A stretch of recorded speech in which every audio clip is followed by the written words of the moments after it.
Welcome everyone to Already Cancelled. I am Peter, that is Tara, and we are going to talk about the Twilight Zone Season 3, Episode 11. It's called Still Valley. And I really want to make a Back to the Future joke, but that's Hill Valley. But I hear Still Valley, and it's so close that I'm like, the power of love is a beautiful thing. Anyway, full spoilers for the episode, as always.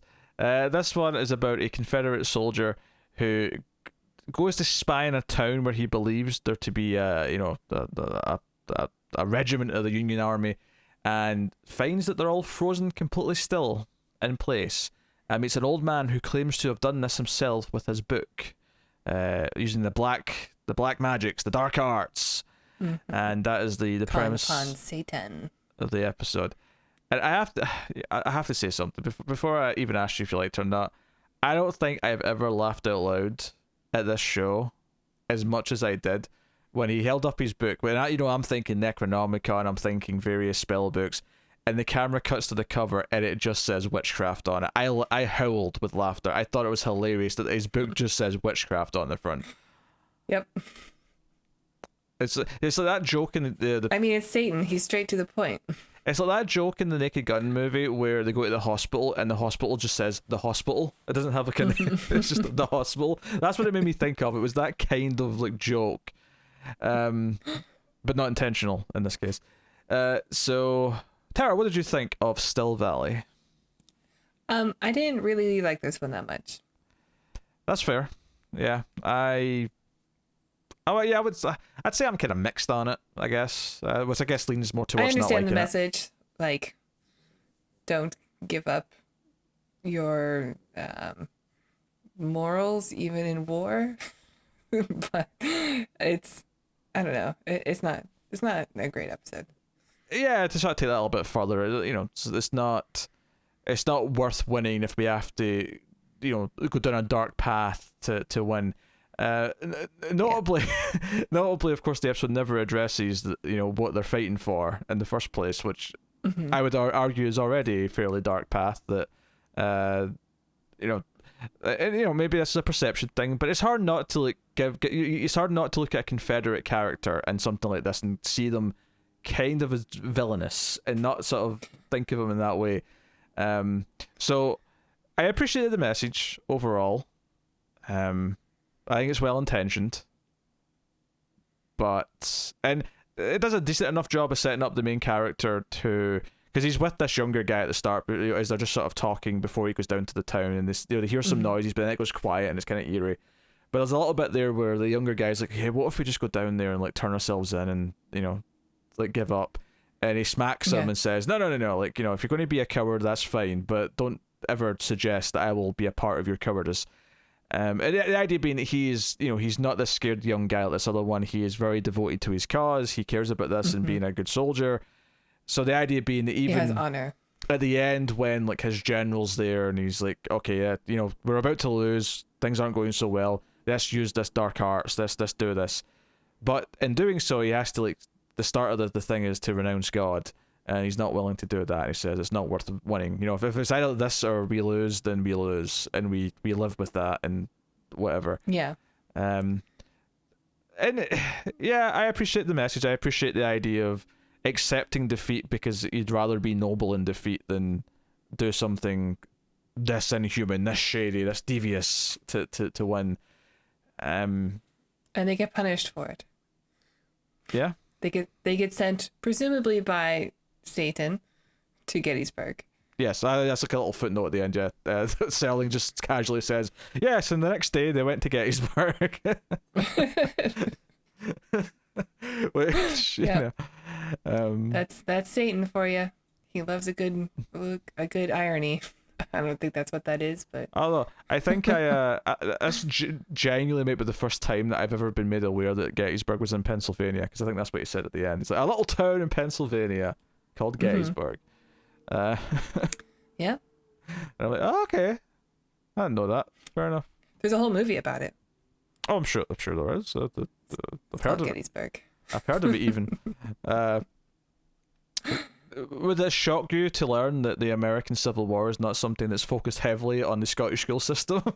No, but I know that U.S. media is. Yes. Yes. So you guys are bound to learn our history. Bound to learn snippets of it and kind of like vague notions of it without specifics. What was the thing? There was something I mentioned or brought up in a review recently in the comments, not harshly, but kind of like schooled me on an element of something I'd said that was completely ridiculous because I don't know. I don't look at the comments. I can't remember what it was, but there was something recently, and it was always all pleasant enough. But it was like, yeah, this is clearly something where I hear parts of these things from movies, but I've never actually studied the subject properly. Sure. And that's not to say that everything I did study in history in school I've remembered, completely. I haven't, but I'm surprised you even know that Pennsylvania is a state. Like, why would you need to know that?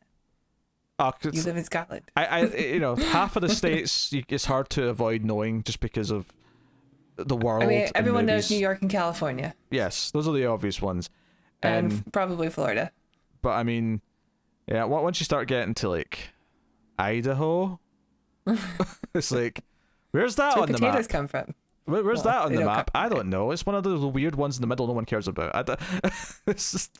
Well, I don't know. They have lots of potatoes there. I mean, potatoes Idaho are cool. Potato. All right, you're defending it because of potato. All right, fine. I'll pick another one. Delaware's a state, right? Delaware's the boring one.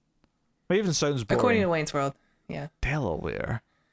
Yeah, see, Wayne's World is why I know Wisconsin, right? And it's come up again in other things since then.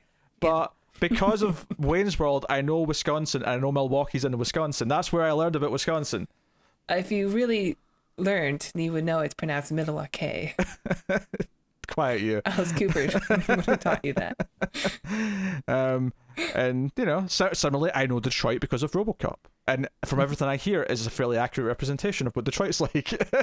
Detroit is in what state? Michigan. Okay. Yeah. Yeah. Easy peasy. It's just the boring ones. So this episode has a lot of frozen people that don't stay frozen, which is always fun. I noticed that when it's like the horse and carriage, that it's clearly a still image because obviously they're not going to make the horses stay still. And conveniently, the next shot when he's like, because obviously when the guy goes out of the town, he's looking around, and there's a good like 5 or so minutes of him just like looking at people who are frozen and asking and saying, what's wrong with you? You diseased? Are you dead? It's a whole crowd of people. You so see? Yeah. We love these episodes because we get to see, okay, who's gonna blink? Who's gonna blink? And there's one guy in the back who's just like blinking over and over again. Like, come on, dude, you can't be like everyone else. Yeah, there is a couple of shots though where they did actually use still images instead of like making the actors do it. There's times where they sort of copped out, which I appreciate just because it's like, yeah, like there won't be an issue if you just use a still image if he's not having to interact with them. But no, it's cute. I did think I felt like the ad break in this episode wasn't intended to be the ad break originally. I'm not sure what was, but there's a moment where he goes up to like the porch of this little house or building, and because a potted plant fell. Yeah, plant falls over, and he goes must over. Be the wind. And he immediately says it must be the wind, and I'm like, why would you immediately assume it was the wind? You're suspecting there's people around, and I know some of them are frozen, but why would you assume that there's no one that isn't frozen? And immediately he walks away, and a hand creeps out like a horror movie, and I'm like, oh, would you look at that? There's a hand. It wasn't the wind. I know. I thought he was gonna have a stalker for a little while, but then when we come back from the ad break, it just shows the hand again, and he makes a noise inside. So he meets the old man, the old sorcerer. Well, the reason why I said the ad break wasn't intended is because it goes to ad on the hand reveal, and then when it comes back, it's like the same scene just continues, and he immediately turns around and sees the hand. So it just feels like, no, this was just a scene, and they decide to split it up for whatever reason. Anyway, this is why the Confederates lost, by the way. There's this stupidity right here. It must be the wind, right? That's why they lost, in a nutshell. Thankfully, they did, but this is why they lost. Yes. Bunch of idiots going, must have been the wind. The South shall ride us again. Unless it's windy. Yeah, right.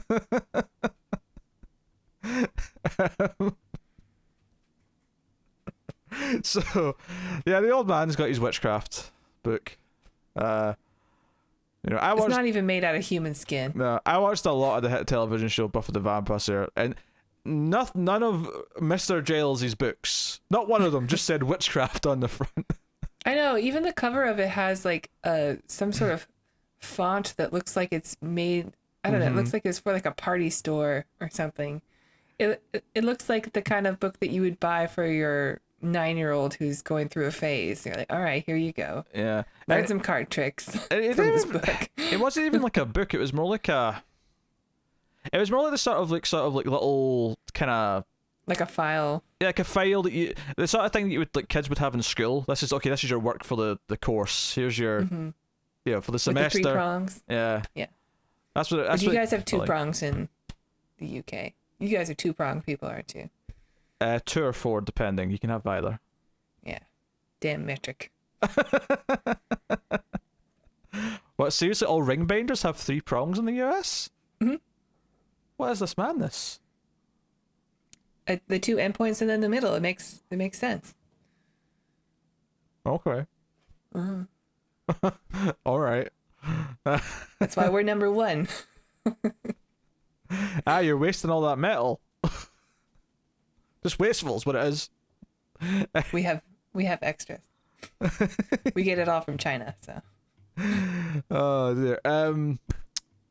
Yeah, I mean, honestly, there's an exposition. He proves that it works by doing it to him. He freezes the main character, but he doesn't freeze him as much. He uses a weaker version of the spell because he then says, "No, I've made it so you can still hear me," and then eventually says that, "Hey, if you understand me, wink your left eye," and then he sort of winks, like he's still frozen, but he can wink his eye, and then he unfreezes him and says, "Well, I'm dying tonight because I'm old and I can feel it in my bones. Death is coming for me."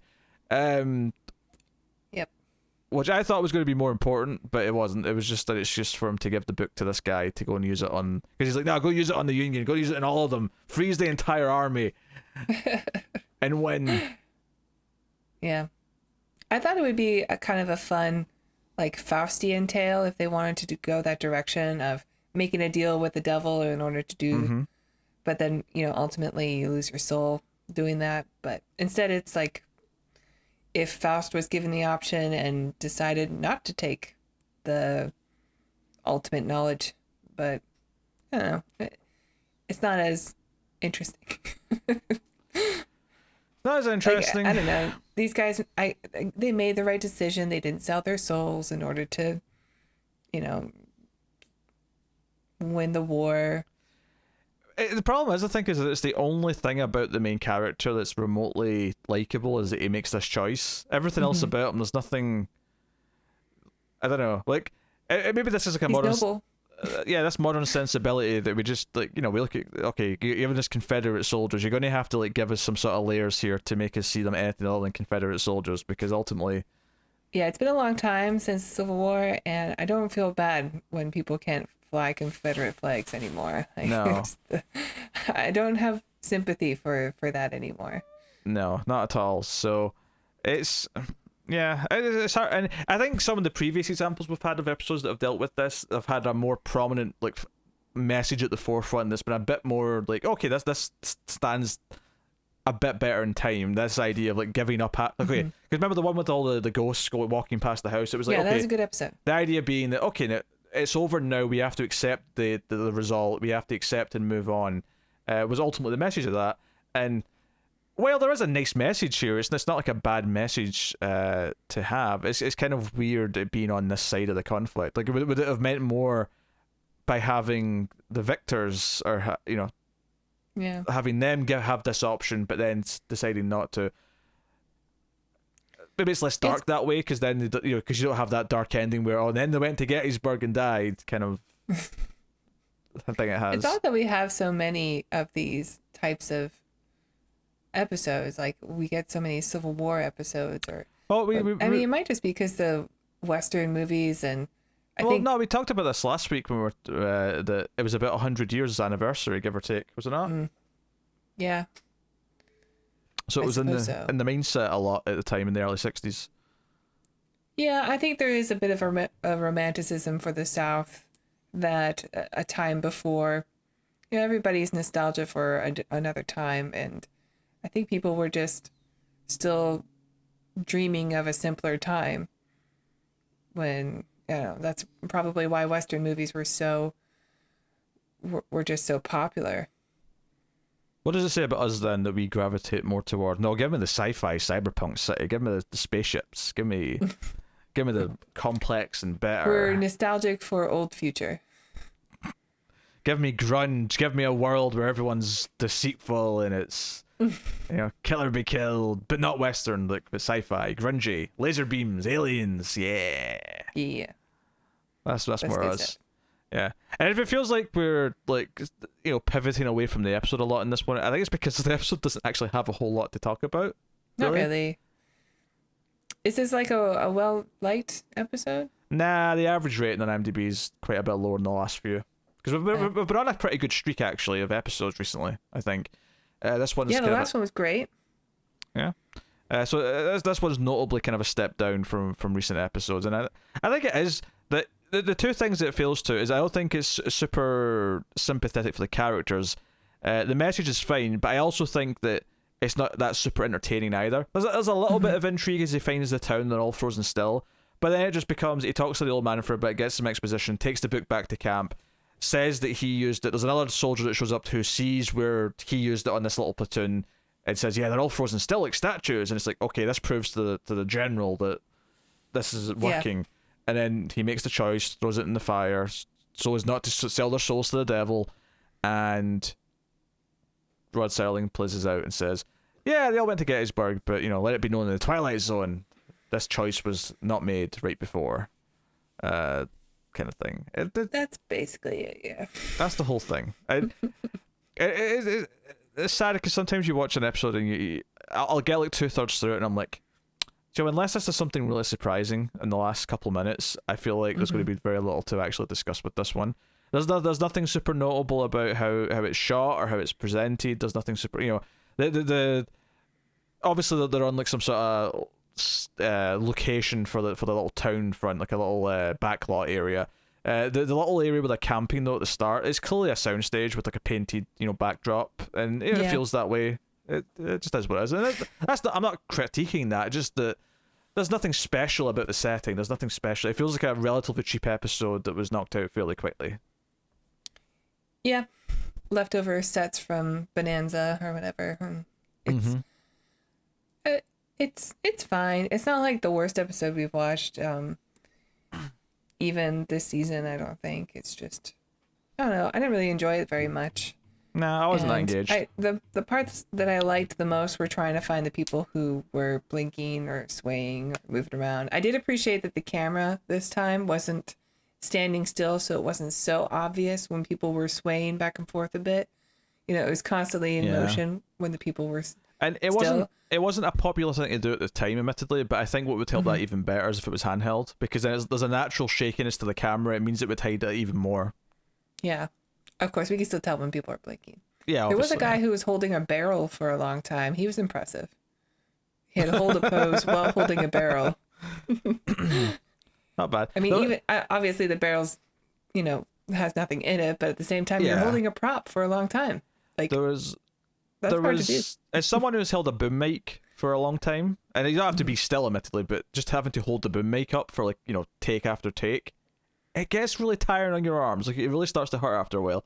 There was one kid holding a flag, like an American flag, and I thought it was actually a little impressive how they'd tried to make it so the flag wouldn't move as he was walking around. You could see it moving a little bit, but it was impressively kind of rigid. And so, credit where credit. It says something, though, that all we were really talking about here is, they're trying to make it be frozen still, but we're watching for the breathing and the blinking, and we're seeing little bits here or there. When that's the most interesting thing about your episode, there's clearly something's went awry, and it's not that interesting. So hopefully next week's will be good. Well, with that said, next week's is called The Jungle. Mr. Charles Beaumont is back in the writer's chair. So we'll see how that goes. To be honest, I think his episodes have been hit and miss. Like, it's not like that's either a good or a bad sign. I think he's got an equal average, 50-50 batting average, but whatever. It's nice to get different voices in the show, though, because I think Serling has done quite a few of these in a row now. So the premise here: a businessman who has recently returned from Africa is stalked by the superstitions and warnings of a witch doctor. This sounds problematic. This sounds, I'm not excited about this. The one thing I remembered from Serling at the end of this one, when he teases it, he mentions black magic, and I'm like, didn't we just do that in this episode? And this happens every so often, where we'll get to the end of the episode, and what he says about the next one's like, that sounds vaguely like this one that we just watched. But we're gonna get like voodoo stuff, but that's not Africa. It's like Haiti. It didn't say voodoo. Yeah, okay. It sounds from the description like they're going for some sort of mysticism, other culture mysticism. Oh, no. I agree that you're probably right, but just to based on the facts, based on what this actually says in IMDb, it just says he's returned from Africa, and there's the warnings of a witch doctor. Okay.